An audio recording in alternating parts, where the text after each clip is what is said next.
Welcome to Burlap Teachers. Enjoy the video. You start by confirming your phone meets basic needs: Android version, storage, and battery level. Once done, open Settings and enable app installs from unknown sources for the installer you're about to use. This is required when sideloading. Make sure you are on stable Wi-Fi to avoid corrupted downloads and back up key data in case something goes wrong. Doing these prerequisites now saves time and prevents mid-process interruptions, so you can proceed to fetch the correct app package.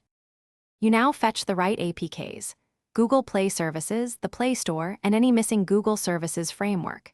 Use a trusted source and check file details like size and version to match your Android release. Mismatched versions cause failures.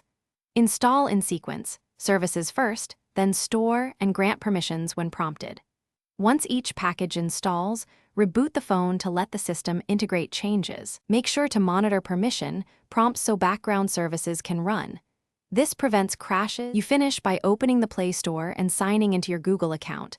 This step activates syncing and lets the store update core components. Once signed in, allow Play Store and Play Services to update to compatible versions and restart the device. If apps don't install or crashes occur, clear cache and data for Play Services and the Play Store, then retry. If that fails, reinstall the correct APK versions matching your Android build. This single troubleshooting step resolves most compatibility problems quickly. Thanks for watching. Consider subscribing if this video helped you.